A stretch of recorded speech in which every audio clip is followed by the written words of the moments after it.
सम्मानीय मंचासीन अतिथि महोदय, पूज्य गुरुजी गुरुमा वृंद, समस्त अभिभावक महोदय एवं मोर छोट बड़ भाई भौणी मैंने आज पवित्र बसंत पंचमी माँ सरस्वती विद्यादायिनी आज यह पवित्र दिवस में मत कि कहबार सुजोग मिलू निजक धन्य मन करुछि।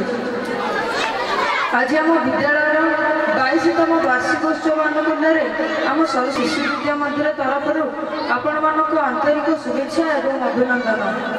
भारतर अभिनव शिक्षा पद्धतिर प्रतीक सरस्वती शिशु विद्या मंदिर स्वतंत्रता प्राप्त होगा पर देशर राष्ट्र शिक्षा को विकसित होगा सहित नूतन पीढ़ी को संस्कारवान एवं शिक्षा प्रदान उद्देश्य सरस्वती शिशु विद्या मंदिर स्थापना करा 1952 मसीह समाजसेवी श्री नानाजी देशमुख, गीता प्रेस गोरखपुर संस्थापक श्री हनुमान प्रसाद सुद्धा, समाजसेवी श्री कृष्णचंद्र गांधी गुरु पूर्णिमा दिन प्रथम सरस्वती शिशु विद्या मंदिर स्थापना करते।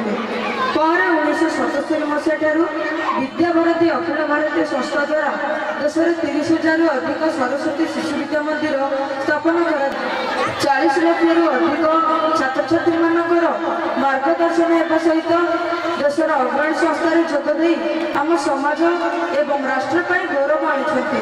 मुझे कही मो वक्तव्य शेष करुच्ची। जय हिंद, जय भारत।